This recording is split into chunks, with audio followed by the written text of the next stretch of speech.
If I asked you what the capital of Switzerland is, you might say Zurich. Wrong, because this country doesn't have a capital city.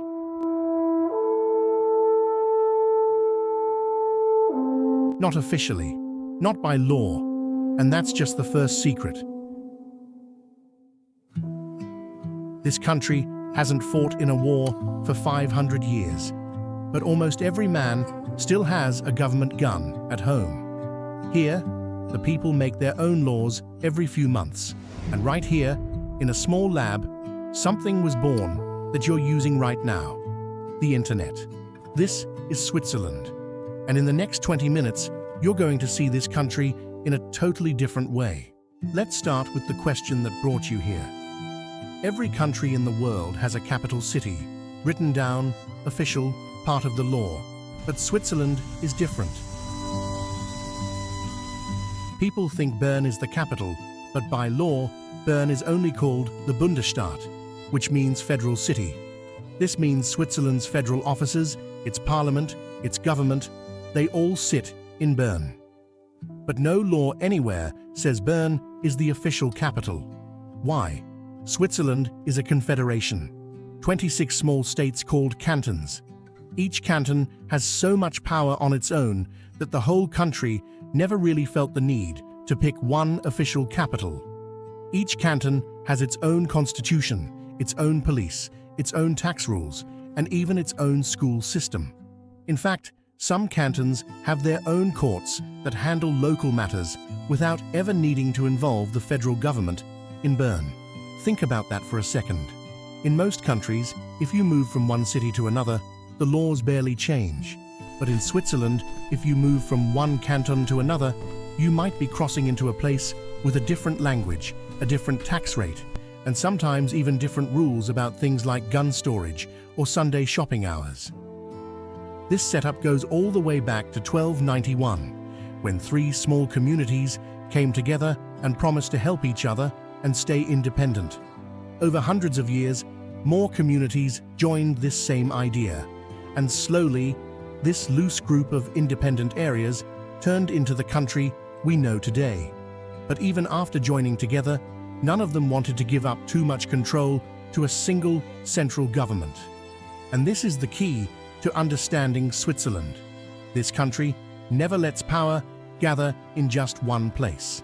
Instead of one strong center, Switzerland works like a group of tightly connected small countries, each one strong enough to stand on its own, but working together when it matters.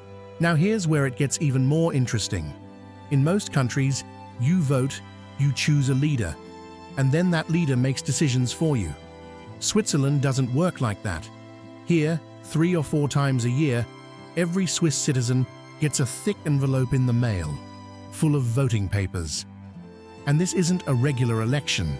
This is a direct vote on the actual laws. If the government makes a new law, the people can reject it.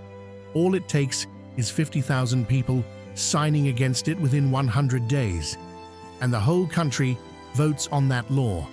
And if the people want something new themselves, like a change to the constitution, they only need 100,000 signatures within 18 months. And the whole country holds a vote on it.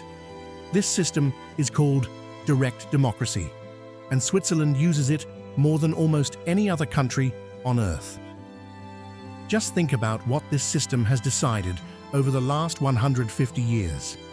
People have directly voted on things like, should minarets be allowed to be built or not? Should cars be banned from the roads on Sundays? Should working hours be shortened? And even, not long ago, should the population be limited to 10 million people? That last idea was rejected, with 55% voting no. People have even voted on how much paid vacation workers should get, and whether the country should join international organizations. This system runs so deep that it even reaches small town level. In some cantons, people still gather in an open field today and vote by raising their hands. This is called Landsgemeinde, like a democracy that's hundreds of years old but still alive today. Everyone stands together in the town square, listens to arguments from both sides, and then simply raises a hand to vote. No machines, no paper ballots, just people standing in an open field, deciding their own future. Of course, this system isn't perfect. Voting so often means many people don't always show up, and turnout for these votes is sometimes lower than you'd expect. But even with that, it gives ordinary citizens a level of direct control over their own laws that almost no other country offers. And the result of all this? About 65% of Swiss citizens say they're happy with their government, which is much higher than in many other countries. Many people believe this happens because citizens feel like they are actually part of the decision-making, not just watching from the sidelines. Now, let's talk about the thing that confuses people the most. Switzerland is the oldest neutral country in the world. Since 1516, which is almost 500 years, it hasn't joined any other country's war. Both world wars happened right around it, with fighting on almost every side. But Switzerland never picked a side and was never invaded. But here's the twist. Being neutral doesn't mean being weak. Switzerland's army works on a militia system, which means there isn't one huge permanent army sitting around all the time. Instead, every fit man is required to go through basic military training, usually in his early 20s, and after that, he's allowed to take his service equipment, including his rifle, home with him. This is completely legal and has been part of Swiss life for generations. This means that if there's ever a need, Switzerland can call up thousands of trained citizens within hours, without the huge ongoing cost of keeping a giant permanent army standing by every single day. This idea comes straight from their thinking. We won't fight in anyone else's war, but if someone ever comes onto our land, every home becomes a checkpoint, and every citizen already knows what to do. It's a strange kind of peace, quiet on the outside, but always ready underneath. And this is the same country whose soldiers were trusted so much that for centuries the Pope's own personal bodyguards, called the Swiss Guard, have only been made up of Swiss men. Since the early 1500s until today, the soldiers who protect the Vatican, dressed in those famous colorful uniforms, all come from Switzerland. It's one of the oldest military units still active in the entire world, and it's a small reminder of how far Switzerland's reputation for discipline and loyalty has traveled, even outside its own borders. Now here's something a lot of people don't know. In Geneva, there's a place called CERN, the biggest particle physics lab in the world, where scientists break apart atoms to find the secrets of the universe.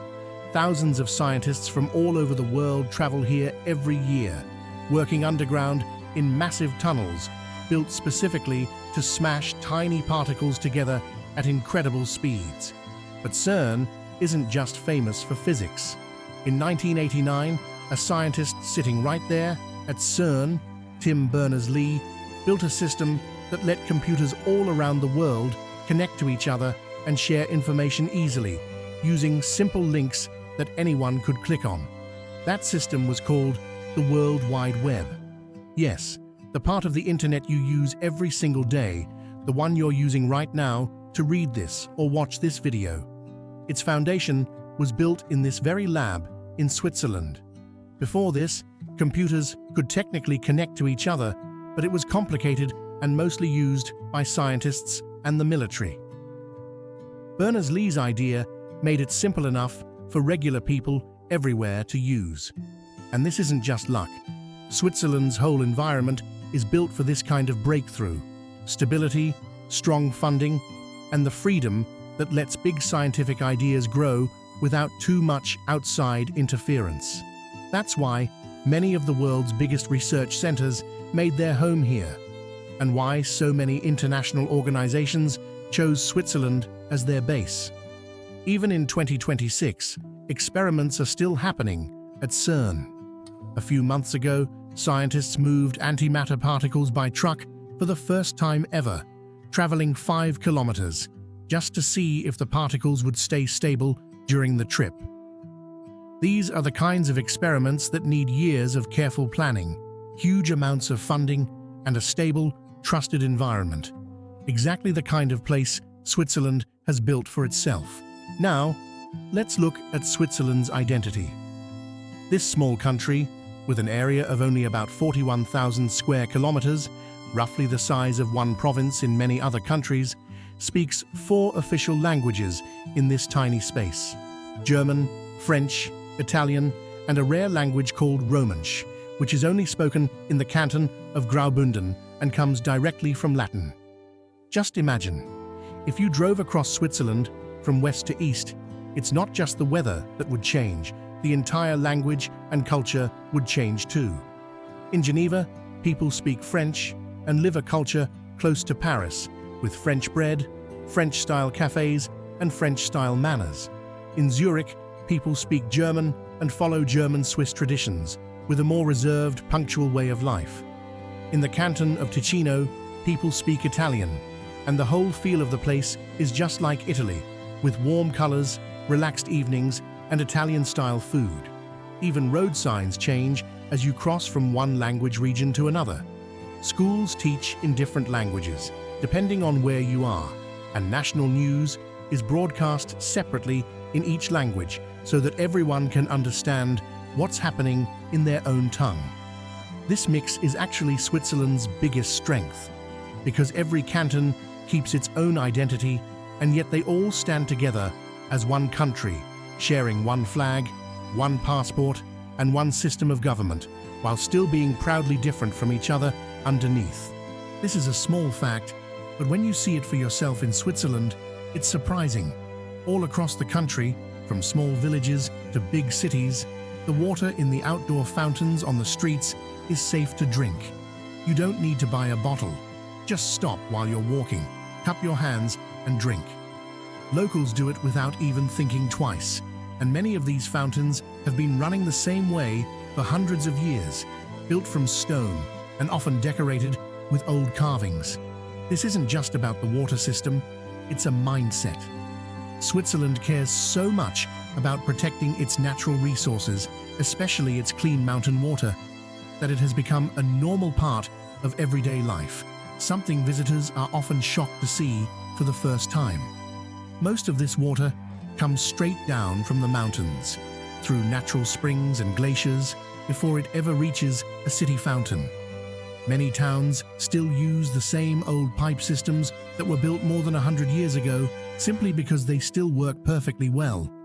Some fountains even have small metal cups chained to them, so that anyone passing by, even without a bottle, can stop and take a drink for free.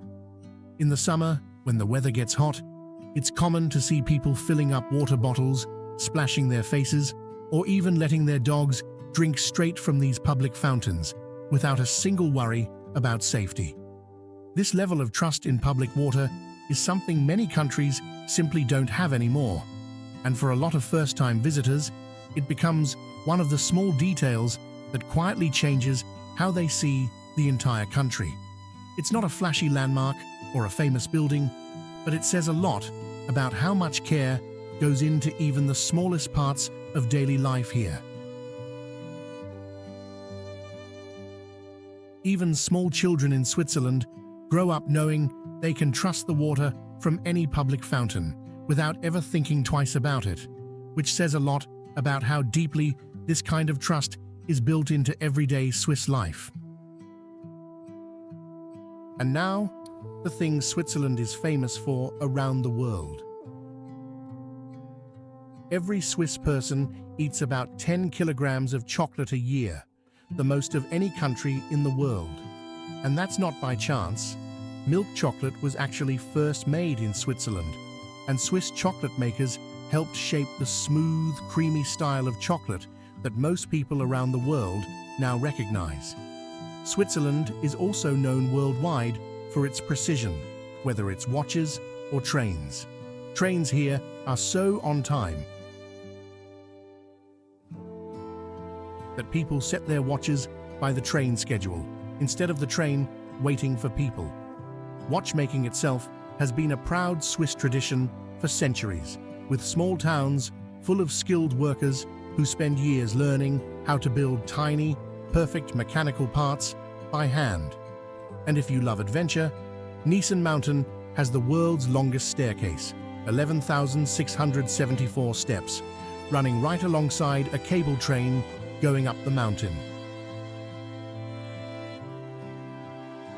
Every year, there's a race where people run all the way up this staircase, and only the strongest competitors manage to finish without stopping to rest.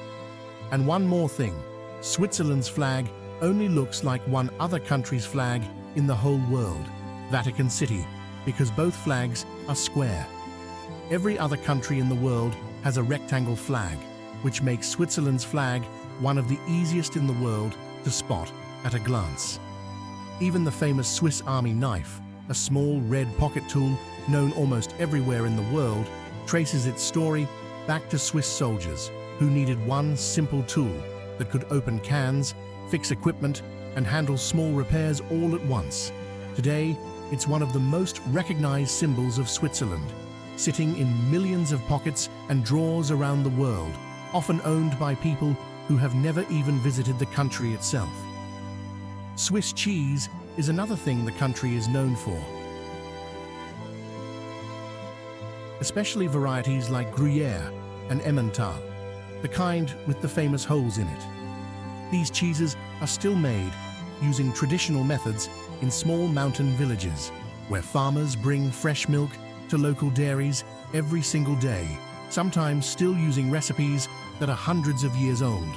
Many of these small cheese-making towns open their doors to visitors, letting people watch the entire process, from fresh milk to the final wheel of cheese, aged for months in cool mountain cellars. And then there's skiing.